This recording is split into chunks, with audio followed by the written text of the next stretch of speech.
Bueno, cuando uno pregunta, ¿no?, quién es José Guerrero, casi parece una pregunta filosófica, existencial.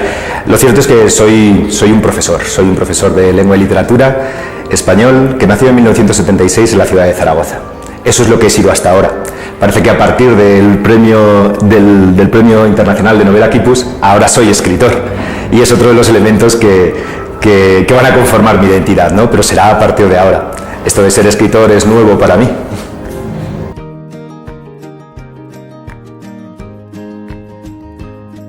Durante 10 años yo he tenido una relación muy estrecha con Bolivia, con este país.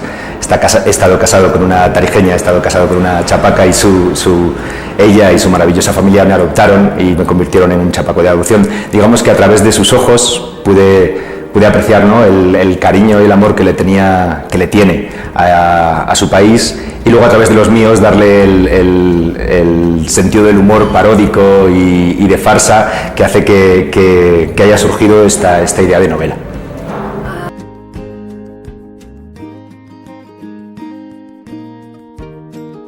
Sí, nosotros vivíamos en España, ¿no?, y durante nuestra relación como pareja, y hemos viajado muchísimo acá, sobre todo viajes que integran a la familia, ¿no? Es decir, que llegamos y convivimos, no en la visita del turista que pasea por los lugares clásicos y se queda impresionado por las bellezas del país, no solo eso, ¿no?, sino la vida real de una familia acá en Bolivia y la vida cotidiana. Es una mezcla, claro. Tal vez yo no hubiera tenido el contacto con Bolivia y con toda su riqueza de tradiciones, de mitos y de leyendas, si no hubiera venido a través de ese contacto inicial. Y después ya, a partir de cada conversación que surgía con mis amigos bolivianos, con la gente que iba conociendo aquí, ¿no?, cada vez que me iba interesando más por la historia apasionante y a veces traumática de este país y de cada pequeña historia que me contaban, y también de cada choque personal de como español acostumbrado a ciertos elementos culturales, chocar y ser incapaz de reaccionar ante algo que nos sorprende o que nos llama la atención o que salta a nuestros ojos como si fuera una maravilla. Cuando en el mismo momento en el que alguien me cuenta las palabras de Eduardo Abaroa en el momento de su muerte, ese que se rinda a su abuela, carajo, que resulta a la vez impresionante por lo heroico y también por lo divertido del momento dramático. Cuando alguien me cuenta, o cuando yo mismo vivo un bloqueo de casi 26 horas en medio de la carretera de Oruro, y cuando empiezo a transformar todo eso en ficción, es cuando empieza esta historia a echar a rodar.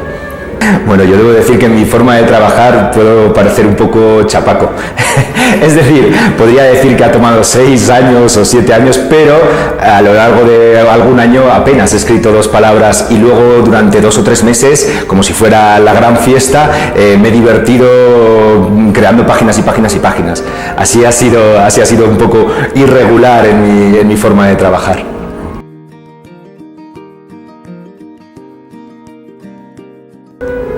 Creo que, como todos los escritores, mis inicios como escritor han sido inicios como lector, devorando libros, leyendo y más leyendo.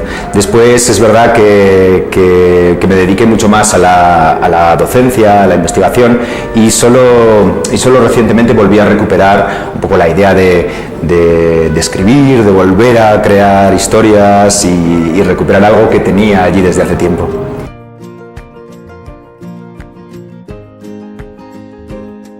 Si estamos hablando de este libro, son tantas las historias de humor que me vienen a la cabeza que sería muy difícil de hablar de una, pero si empezamos, podría hablar perfectamente de la fantasía que tiene Los viajes de Gulliver, ¿verdad?, en el que tenemos a un occidental, ¿verdad?, que llega a unos mundos completamente desconocidos para él. ¿Qué pasaría si esos mundos fantásticos estuvieran aquí en Bolivia? Bueno, tendríamos a Gulliver en el país de las alasitas, pues ese sería un poco parte de la inspiración. No un libro en concreto, sino el espíritu cómico y el espíritu de diversión que tenían esos libros, pues como Alicia a través del espejo o como incluso El Mago de Oz. Estamos hablando de un universo fantástico que pervierte las reglas de la realidad y las convierte en una broma para sorprender, para hacer reír y a la vez también para pensar un poco.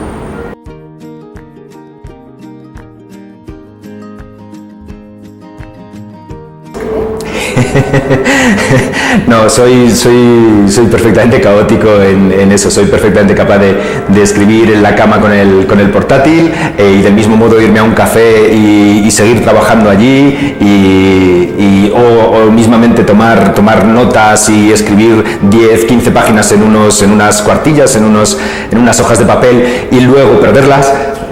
Me temo que no soy muy organizado en ese aspecto.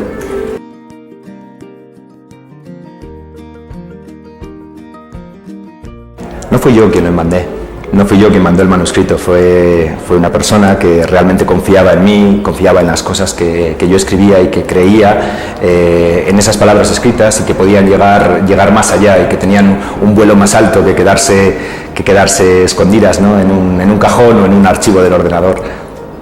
¿Y después de lo ocurrido lo hubiera hecho usted o no? O sea, nuevamente hubiera vuelto a participar de esto? Por supuesto, sentir que algo que has hecho con cariño, con ternura, sí, es verdad, con sentido del humor corrosivo y ácido, pero también con un enorme amor llega al público, es hermoso. Por eso también es una esperanza, ¿no? Para aquellos autores noveles, para aquellos autores que están pensando que no hay salida para sus obras. Esta es mi primera obra e incluso la segunda ganadora, Wari, la segunda finalista, también es la primera obra de un autor novel, de modo que hay una salida para aquellas personas que escriben y que creen que tienen historias valiosas que contar. ¿Podemos hablar un poco del libro? ¿Nos puedes relatar algo breve, claro que sí, como para que incentive a los lectores? Claro que sí, sin duda.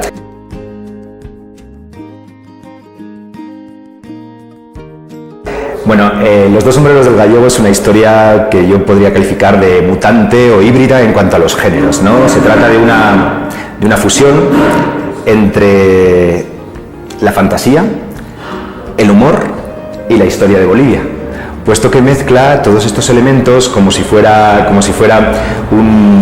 una historia sincrética en la que vamos a empezar siguiendo las andanzas o más bien las torpezas de un español, de un gallego, que se traslada a España se traslada desde España a Bolivia con la grave crisis económica que sufre mi país, ¿no? Al llegar a Bolivia no consigue adaptarse, le cuesta bajar de ese pedestal europeo en el que parece que se ha colocado, a pesar de que quiere emprender aquí una nueva vida. Y será en ese momento donde se vea involucrado en una aventura fantástica, en el que se ve trasladado a un mundo en el que todo está deformado. Todos los mitos, leyendas y todas las costumbres, no todas por supuesto, pero muchas de las costumbres que va encontrando aquí en Bolivia están mezcladas en un tiempo único en el que tendrá que esforzarse por encontrar su destino y regresar a casa.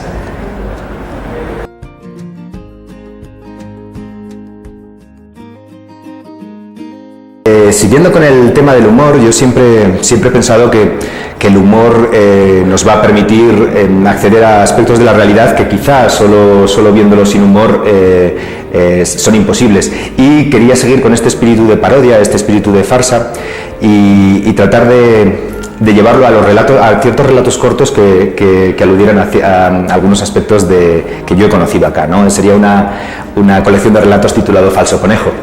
Un título un nombre que me apasiona. Me parece increíble la posibilidad de nombrar falso conejo a un plato, nombrarlo precisamente por lo que no es. No por lo que es y por los condimentos y por los ingredientes que se utilizan en él, sino precisamente por lo que no usa. Me parece fascinante y ese título sería como el colofón de esta obra. No sé si lo llegaré a terminar, no sé si mi contacto con Bolivia, mi contacto emocional con Bolivia va a seguir. Sí, quizá la idea principal de esta obra es buscar un público que pueda sonreír con ella, que pueda ser un cómplice, además de un lector, de un tipo de sentido del humor. En tiempos complicados, en tiempos como los que vivimos, en los que todo parece demasiado serio, la política, la religión, hasta el fútbol parece demasiado serio a veces, quizá la idea de desdramatizar nuestra propia historia individual primero, con nuestros errores, nuestros aciertos, pero también social, la historia de un país, es la clave. Yo he pretendido en esta obra crear un espejo, pero no para demostrar, no para reflejar la realidad, porque ese espejo está deformado, es un espejo cóncavo, un espejo convexo, que deforma la realidad de tal manera que produce risa. Cuando nos miramos en ella, tanto españoles como bolivianos, como ciudadanos del mundo, nos miramos en esa realidad y de repente nos vemos agigantados o agrandados y nos provoca hilaridad, nos provoca risa vernos a nosotros mismos ahí. Tal vez a partir de esa visión podamos encontrar algo parecido a la verdad que no vemos solo con nuestros propios ojos. Esa sería la idea principal y la idea de futuro.